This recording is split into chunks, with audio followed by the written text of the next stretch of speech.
Hello बच्चों, जय हिंद। स्वागत है आप सभी का आपके अपने YouTube चैनल MS की पाठशाला में। जी हाँ मेरे प्यारे बच्चों, बहुत बहुत आप लोगों का स्वागत है। और आप लोग बहुत अच्छी तरीके से ये बात जानते हो कि हम लोग बातचीत कर रहे हैं क्लास 12th के इंग्लिश ग्रामर को लेकर के। ठीक है ना प्यारे बच्चों, ध्यान से देखिए क्या कि क्लास 12th इंग्लिश ग्रामर और क्लास 12th की इंग्लिश ग्रामर का एक मोस्ट इंपॉर्टेंट टॉपिक चल रहा है। नाम क्या है? नरेशन। ठीक है ना, इस बात को ध्यान रखना ना। अच्छा, दूसरी चीज क्या है कि आज हम लोग बातचीत करने वाले हैं नरेशन की एक्सरसाइज नंबर 6B के बारे में। ठीक, और इससे रिलेटेड जो भी हमारे कॉन्सेप्ट होंगे, वैसे हमने कॉन्सेप्ट तो पहले ही पढ़ा रखे हैं ना, लेकिन अगर कुछ अलग कॉन्सेप्ट दिखते हैं तो हम कॉन्सेप्ट के बारे में भी बातचीत करेंगे। ठीक है ना। और बुक आप देख पा रहे होंगे क्या है कि जनरल इंग्लिश, यानी जो क्लास 12th की जनरल इंग्लिश की बुक है, इस बुक की एक्सरसाइज 6B के बारे में आज हम लोग बातचीत करने वाले हैं। ठीक है, बुक का टाइटल आप देख सकते हैं, जरा ध्यान से देख लीजिए। आपको ये अलग अलग टाइटल में मिल सकती है मार्केट में बुक। ठीक है, बट याद रखना नाम क्या होगा? Excellent class 12th general English. ठीक, ये आप अगर यूपी बोर्ड से हैं, ठीक है ना, किससे? यूपी बोर्ड से। अगर आप यूपी बोर्ड से हैं तो ये बात आप समझिए कि इससे बेहतर ग्रामर के लिए कोई बुक नहीं है।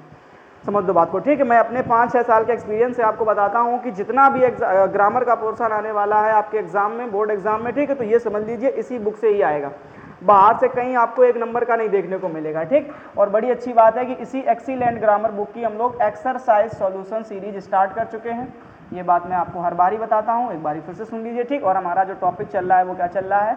नरेशन चल रहा है। ठीक है, चैनल का नाम आप याद कर लीजिए, MS की पाठशाला। ठीक है ना। चलिए शुरू करते हैं और देखते हैं क्या प्यारे प्यारे से क्वेश्चंस को। अच्छा, उससे पहले ये भी जान लीजिए, ठीक, हम लोग यहाँ पर 5B के बारे में बातचीत कर चुके हैं, 5C के बारे में बातचीत कर चुके हैं और 6A के बारे में बातचीत हो चुकी है। ठीक, और आज का जो है ना एक्सरसाइज है वो क्या है? 6B। ठीक है ना बच्चों, आज हम लोग किसके बारे में बातचीत करेंगे? 6B के बारे में बातचीत करेंगे। ठीक है ना। अब समय नहीं बर्बाद करते हैं, शुरू करते हैं थोड़ी सी कहानी को लेकर के। ठीक, फटाफट पढ़िए जरा। पहला क्वेश्चन लिखा है, the chairman of the flood relief committee said please contribute liberally to the flood relief fund. ठीक है ना, यानी इसके कहने का मतलब क्या है कि जो चेयरमैन है of the flood relief committee. अब फ्लड रिलीफ कमेटी क्या होता है? जो बाढ़ पीड़ित लोग होते हैं ना, उनके लिए बचाव कार्य के लिए एक कमेटी बनाई जाती है, उसको बोलते हैं। ठीक, अब उसका जो चेयरमैन है उसने कहा प्लीज कॉन्ट्रीब्यूट, यानी कृपया क्या करिए? कॉन्ट्रीब्यूट करिए, मतलब थोड़ा सा सहयोग करिए, liberally to the flood relief fund, यानी क्या?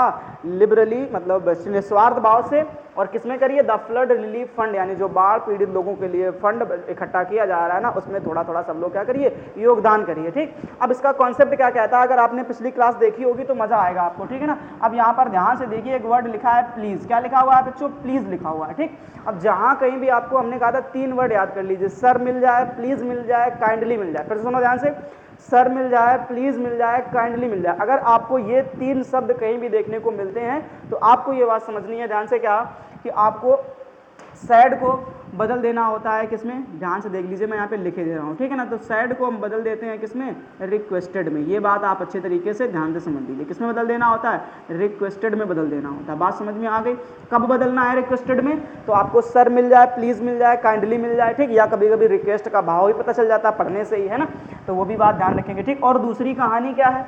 इस चीज को भी समझते चलना है ना। अब दूसरी कहानी हम लोग कभी कभी क्या कर देते हैं? एडवाइज्ड कर देते हैं। सैड की जगह पे क्या कर देते हैं? एडवाइज्ड कर देते हैं। ठीक, और कभी कभी हम लोग क्या कर देते हैं? ऑर्डर्ड कर देते हैं। क्या कर देंगे मेरे प्यारे बच्चों? ऑर्डर्ड कर देते हैं। ठीक, अब कब करेंगे? सारी कहानी हम आपको समझाएंगे ना, तो बस धैर्य रखिए और क्वेश्चन को जैसे जैसे मिलते जाएंगे वैसे वैसे पढ़ते चलेंगे। ठीक, दूसरी चीज एक और याद कर लीजिए कि यहाँ पर हम लोग कॉमा इन्वर्टेड कॉमा की जगह जो कंजंक्शन यूज करते हैं वो प्रीपोजिशन टू को यूज करते हैं। किसको यूज करेंगे बच्चों? प्रीपोजिशन टू को यूज करेंगे। ओके, यहाँ तक कहानी क्लियर है। अब क्वेश्चन की तरफ चलते हैं और बनाने की कोशिश करते हैं। लिखा हुआ है the chairman of the flood relief fund. लिख दीजिए क्या? The chairman of the flood relief fund, of the flood relief committee, sorry, ठीक है ना, of the flood relief committee. Okay, अब जहाँ पे सैड लिखा है वहाँ पे आप क्या करेंगे? रिक्वेस्टेड, क्योंकि सेंटेंस में क्या आ गया है? प्लीज आ गया है। ठीक, तो आप सैड को बदल देंगे किसमें? रिक्वेस्टेड में। ठीक है ना, इतनी बात याद रखिए, सैड को किस में बदल देना है? रिक्वेस्टेड में बदल देना। क्लियर हुआ? उसके बाद आप क्या करेंगे? तो फिर हमने क्या बोला आपको? कॉमा इन्वर्टेड कॉमा की जगह पे क्या लगा देना है? आपको टू लगा देना। ठीक, अब इस प्लीज को निपटा दो। बोले अब तुम्हारी कोई ज़रूरत नहीं है ना, तुमने हमको हिंट दे दी, तुम्हारा काम खत्म। और यही तो चल रहा है ना, जब अपना काम निकल जाता है तो फिर सामने वाले से कोई मतलब नहीं होता है ना। है ना, ये सारी चीज़ें। ठीक, तो ऐसे ही है कि प्लीज़ ने आपको थोड़ी सी हिंट दे दी, आपका काम हो गया, बोले अब तुम निकलो, तुम्हारी कोई ज़रूरत नहीं है। ठीक, अब 2 के बाद V1 लगाते हैं, V1 वहाँ पे लिखा हुआ है कॉन्ट्रीब्यूट, तो यहाँ पर आप क्या कर देना है, कॉन्ट्रीब्यूट कर देना है। ठीक है ना प्यारे बच्चों, इतनी बात को समझ लो। कह रहा है कॉन्ट्रीब्यूट, फिर क्या करना है, लिबरली, ठीक है ना, liberally contribute liberally to the flood relief fund. क्या लिखना है, to the flood relief fund. ठीक, अभी जरा बताएं क्या कोई समस्या है किसी को, रिलीफ और फंड, ठीक है ना, इस तरीके से ध्यान रखना, रिलीफ फंड। चल, पहला क्वेश्चन हो गया, बहुत मस्ती तरीके से अच्छे तरीके से सीखा, अच्छे से सीखने के बाद में हम लोगों ने उसको बना लिया आराम से ना। नेक्स्ट क्वेश्चन को पढ़ते हैं। कह रहा he said to me eat meals at fix hours. He said to me, उसने मुझसे कहा, क्या कहा कि eat meals at fix hours, क्या कि खाना खाओ, मील्स का मतलब यहाँ पर किससे है, भोजन से। कह रहा भोजन करो एट फिक्स्ड हार्स, मतलब कुछ निश्चित घंटों में। सोच करके देखो, ठीक है ना। अभी कभी क्या होता है कि सुबह जल्दी कभी खाना मिल जाए, 6 बजे ही मिल जाए, कभी कभी 10 बजे मिल रहा, कभी 12 बज रहा है ना, तो कहते नहीं ऐसे नहीं ना, आप एक फिक्स टाइम बना लो कि अपन ने 8 बजे 9 बजे 10 बजे कितने भी टाइम खाओ ना, 10 बजे के पहले पहले एक फिक्स टाइम बना लो कि हमें इतने बजे खाना है। दोपहर का हमें 12 से 1 या 2 से 3 के बीच में ही खाना है हमें, ठीक है। फिर शाम का वही 7 से 8 या 9 से 10 के बीच में हमें खाना है, ठीक। तो ऐसे फिक्स हाथ में खाना खाओ तो सारी चीज़ें बेहतर तरीके से चलेंगी, ठीक। वही आपसे बताया गया। तो क्या लग रहा है आपको, यहाँ पर वो मुझे क्या दे रहा है, सलाह दे रहा है ना। तो क्या बोलोगे आप, ही एडवाइज्ड, सलाह देने के लिए क्या करते हैं, एडवाइज्ड, और फिर क्या कर देना, मी, और कॉमा इन्वर्टेड कॉमा की जगह टू, फिर क्या करना है आपको, ईट, तो to eat meals, okay, to eat meals, simple, to eat meals. उसके बाद क्या लिख देना, एट फिक्स्ड हार्स। बताइए कोई प्रॉब्लम किसी को, जरा बोल के देखो एक बारी। मज़ा ही आ गया कि नहीं आ गया ना, मज़ा ही मज़ा, आप तेरा मज़ा ही मज़ा। आगे देखो, कह रहा सेट द स्पीकर, ठीक। इधर से शुरू करते हैं, हमने कहा था सेंटेंस हमेशा गली से शुरू करना, ठीक है ना। अब गली किसे कहते हैं, तो ध्यान रखना, इन्वर्टेड कॉमा के अंदर वाले को कमरा कहा जाता है, इन्वर्टेड कॉमा के बाहर वाले को गली कह देते हैं मेरे प्यारे बच्चों, ठीक। अब इसको बनाते जरा, कह रहा सेट द स्पीकर, यानी स्पीकर यानी किसी वक्ता ने कहा क्या, डोंट कट ग्रीन ट्रीज, मतलब मत काटो हरे हरे पेड़ों को, instead plant more of them, instead मतलब होता है के बावजूद, प्लांट मोर ऑफ देम लगाने के, यानी कह रहा ना कि एक तो लगाते नहीं हो, ठीक, और ऊपर से काटे जा रहे हो ना, तो कहते हैं कि मत काटो, ठीक, एक तो लगाते नहीं हो प्लस में ऊपर से काटो भी, बात समझना, ठीक। तो ऐसी कुछ कहानी की, जरा सोच करके देखो इसमें भी क्या हो रहा है। स्पीकर जो है वो सलाह दे रहा है सभी लोगों को कि मेरे साथियों, मेरे प्यारे भाइयों, मेरे प्यारे बहनों ना, ऐसे करो कि इन ग्रीन पेड़ों को मत काटो। तो क्या बोलोगे, डोंट द स्पीकर, ठीक। अब देखो ध्यान से, अभी एक नई कहानी बता देता हूँ तुमको हम, ठीक है। सैड आ गया, अब सैड के लिए यहाँ पर 2 बातें हैं, ठीक। अगर सेंटेंस कहाँ से स्टार्ट होता है, डोंट से, ठीक, तो या तो फॉरवर्ड में बदल देना, और या तो फिर उसके बाद अकॉर्डिंग टू बदल दो। अब अकॉर्डिंग टू करोगे तो क्या करोगे, जरा सोच करके देखो, सदा मतलब एडवाइस दे रहा है नहीं दे रहा, ठीक। अब अगर सलाह दे रहा है तो फिर क्या बनेगा, यहाँ पर साइड की जगह एडवाइस कर देना ना, थोड़ा लफड़ा होगा, छोड़ो, हम कहते हैं फॉरवर्ड से बना लो, मस्त तरीका एकदम से, ठीक। कुछ भी सोचने की जरूरत नहीं, क्या कर रहा है क्या नहीं कर रहा है ना। तो आप यहाँ पर क्या कर लीजिए, सीधे सीधे साइड को बदल दीजिए फॉरवर्ड में, तो क्या बनेगा, द स्पीकर फॉरवर्ड, ठीक। उसके बाद में ऑब्जेक्ट मानने की जरूरत तो है नहीं, छोड़ो आगे। अब कॉमा, अच्छा एक चीज़ रुकते हैं यहाँ पर, ठीक।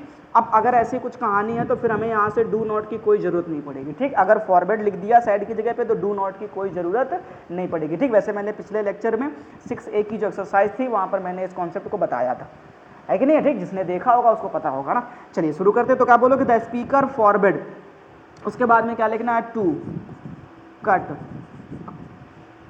Green trees, to cut green, और उसके बाद trees, to cut green trees, ठीक। Instead plant more of them, बाकी मेरे ख्याल से पूरा सेम कर देना ना, इंस्टीड और plant more of them, instead plant more of them.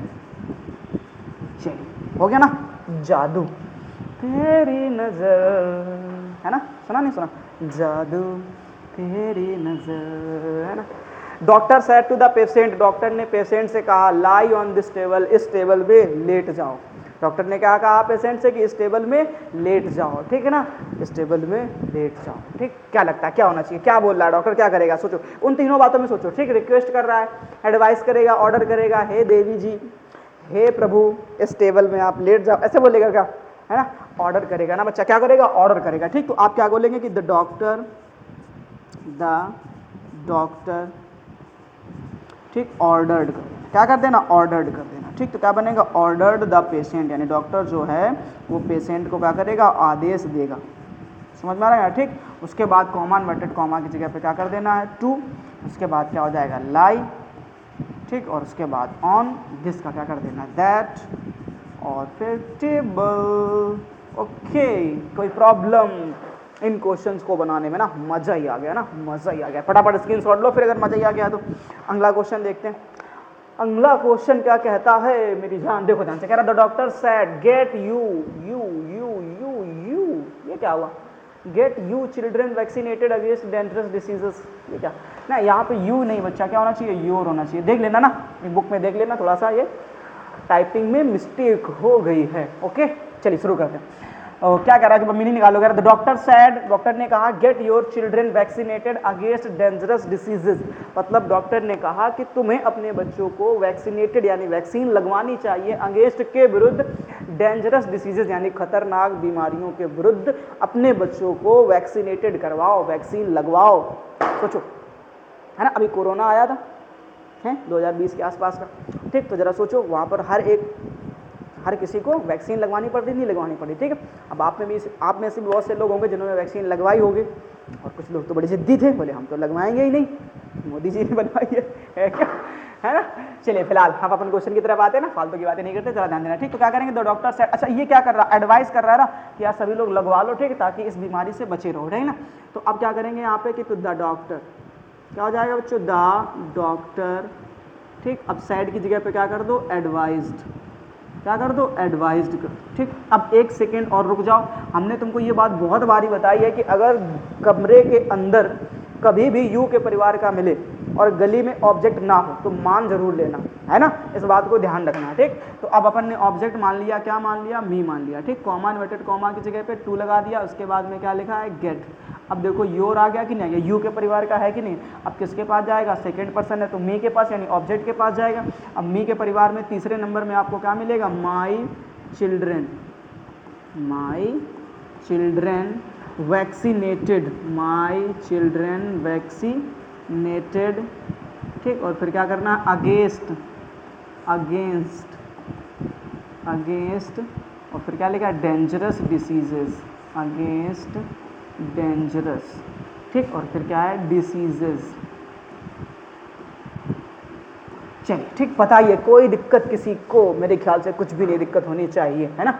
आगे देखो, कह रहा the refugee women said to the shopkeeper, refugee women, अच्छा रिफ्यूजी का मतलब क्या होता है, शरणार्थी, है ना, जो कोई अपनी ऐसा सोच लो ना कि अपने आसपास की जगह को छोड़ करके किसी दूसरी जगह पे चला जाए, ठीक, और फिर वहाँ पर जाकर के अपना जो भी है काम करे जाकर, ठीक, उसको रिफ्यूजी बोलते हैं, ठीक। वैसे इसका एक्चुअल मीनिंग जो होता है वो होता है कि कोई विदेशी व्यक्ति आकर के किसी देश में शरण लेकर के रहने लगे, ठीक ना, इस तरीके से थोड़ी सी प्रॉब्लम की वजह से। ओके, और अभी जब ठीक है ना, इंडिया और पाकिस्तान का, ठीक है, जब युद्ध हुआ था, जिस समय बांग्लादेश बना था ना, तब ऐसे बहुत सारे रिफ्यूजी अपने देश में आए थे, ठीक। तो कह रहा the refugee women said to the shopkeeper, refugee women ने जो है, एक शरणार्थी महिला ने किससे कहा, एक दुकानदार से कहा, क्या कहा, please help my starving children, कृपया मेरे भूखे बच्चों की क्या कर दीजिए, मदद कर दीजिए, हेल्प कर दीजिए, ठीक है ना। अगर आपके आसपास भी कुछ ऐसे लोग दिख जाते हैं तो प्लीज़ उनकी हेल्प जरूर कर दीजिएगा, ठीक है ना। शुरू करते हैं कहानी को, ठीक। अब क्या लग रहा है, देखो यहाँ पर भी वही कहानी आ गया ना, क्या दिख रहा है आपको, प्लीज़ दिख रहा है, क्या दिख रहा है, प्लीज़, ठीक। अब ये तो हिंट दे दिया आपको उसने ना कि सेड टू को बदल देना किसमें, बोलो फटाफट, किसमें चेंज कर लेना, रिक्वेस्टेड में, है ना। तो क्या बनेगा, द रिफ्यूजी वुमेन रिक्वेस्टेड, ठीक है ना, क्या बनेगा, the refugee women requested the shopkeeper, okay. फिर उसके बाद कॉमा इन्वर्टेड कॉमा की जगह पे क्या लगा देना, टू, फिर उसके बाद क्या लिखा, हेल्प। अब माई जाएगा, फर्स्ट पर्सन है, सब्जेक्ट के पास, वुमेन के पास जाएगा, वुमेन के परिवार में बोले तो सी के परिवार में तीसरे नंबर में क्या मिलेगा, हर। तो यहाँ पर आप क्या करेंगे, हर स्टार्विंग चिल्ड्रेन, ठीक ना, इस तरीके से ध्यान रखना। चलिए नेक्स्ट क्वेश्चन करते हैं। लिखा है टाइप दिस लेटर इमीडिएटली, पहले तो शुरुआत करते हैं गली से, गली ढूंढ लीजिए, है ना, गली गली गली गली गली गली गली आने लगी। देखिए ध्यान से, ठीक, सैड टू हिज टाइपिस्ट। अब क्या करा, हिज टाइपिस्ट यानी किसने कहा, ऑफिसर ने सैड टू यानी कहा हिज टाइपिस्ट, अपने टाइपिस्ट से, ठीक है।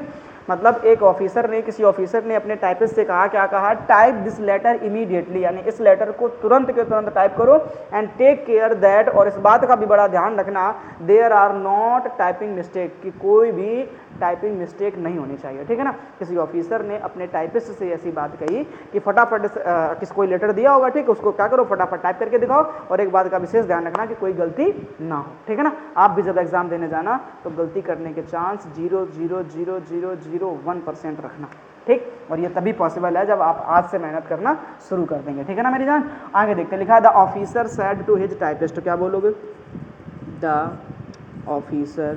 अब जरा सोच करके देखो, ऑफिसर क्या लगता है, उससे रिक्वेस्ट करेगा, हे प्रभु अभी टाइप कर दो ना, प्लीज प्लीज यार टाइप कर दो, ऐसे बोलेगा क्या। अरे यार ऑफिसर है ना, तो क्यों ऐसे रिक्वेस्ट क्यों करेगा किसी से ना। आप भी जिस दिन ऑफिसर बनेंगे आप भी किसी से रिक्वेस्ट करेंगे क्या, बोलेंगे चल शुरू करना फटाफट, ठीक है। तो क्या करेंगे आप, ऑर्डर करेंगे, क्या करेंगे बच्चा, ऑर्डर करेंगे, ठीक है ना।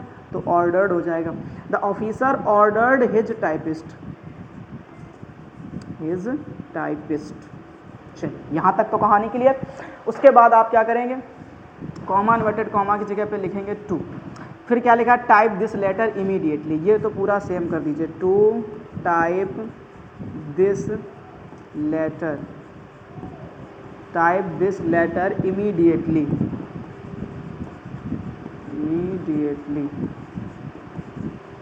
Type this letter immediately, and take care, and take care, and take care that there, ठीक है ना। ये ZMR का क्या हो जाता है, वॉज वर, है ना। तो यहीं पे लिख दें, क्या कोई समस्या किसी को, दैट। अब देखो यहाँ पे क्या लिखा, आर, देयर, आर की जगह पे आप क्या कर देना, वर कर देना, तो there were not typing mistake, क्या हो जाएगा, there were not typing mistake, typing mistakes, okay. चलिए बोलिए मेरी जान, कोई प्रॉब्लम किसी को ना। मज़ेदार तरीके से आपने इस क्वेश्चन को बनाया और अच्छे तरीके से इस क्वेश्चन को सीखा, है कि नहीं। चलिए नेक्स्ट क्वेश्चन को पढ़ लेते हैं। कह रहा फादर सेड टू मी, क्या लिखा है, father said to me don't waste your time, यानी पिताजी ने मुझसे कहा क्या करो, डोंट वेस्ट योर टाइम, अपना समय बर्बाद, क्या लिखा यार, वेस्टर नहीं होता ना, क्या होता है, वेस्ट होता है। तो डोंट वेस्ट योर टाइम, अपना समय बर्बाद मत करो। मेरे ख्याल से इसका एग्जाम्पल आपको कमेंट बॉक्स में बताना ना, ये आपका होमवर्क हो गया, आंसर आपको कमेंट बॉक्स में बताना बच्चा, ठीक है ना। अभी जस्ट इसके जैसा आपको एक क्वेश्चन मिला था ना, उसी के जैसा है, ठीक। या तो फॉर्मेट से बनाओ, बाकी अपना तरीका अपनाओ, कौन सा तरीका इसमें आपको लगाना है अकॉर्डिंग टू, ओके। चलो आगे देखते हैं, ठीक। अगला क्वेश्चन देखते हैं। अब क्या हो गया ना, इतना कंप्लीट है क्या, कंप्लीट तो हो गया ना, 8 ही क्वेश्चन थे क्या, हाँ। चलो अभी मेरे ख्याल से कोई समस्या नहीं है ना इन सभी क्वेश्चंस में, ठीक है ना। इसका जो आपको कमेंट, इसका जो आंसर है ना उसको कमेंट बॉक्स में बताना, ठीक है, जरूर बताना। ये बात सुन लो ध्यान से काल खोल करके, ठीक है। हाँ यहाँ तो पढ़ लिया, बाकी जो छूट गया सो छोड़ दिया परमानेंट के लिए ना। एक बार बना करके देखो ना, मजे आ जाएंगे ना, कमेंट बॉक्स में करके देखो, ठीक है। मैं रिप्लाई करूँगा आपका, ये बात ध्यान रखना, ठीक है ना। चलो आज के लिए इतना ही, ठीक है। हम लोग फिर से मिलेंगे इसके नेक्स्ट लेक्चर में, तब तक के लिए जय हिंद, अपना ख्याल रखिएगा और अच्छे से मेहनत करते रहिएगा अपने आने वाले बोर्ड एग्जाम के लिए, ठीक है ना। एक छोटी सी बात, अगर आप लोगों को वीडियो पसंद आया है तो प्लीज़ वीडियो को लाइक कर दीजिए, और अगर चैनल पर पहली बार आए हुए तो चैनल को सब्सक्राइब भी कर लीजिए, ठीक है ना। और अपने अच्छे पुराने नए दोस्तों के साथ में भी साझा कर सकते हैं इस वीडियो को, चलिए, है ना।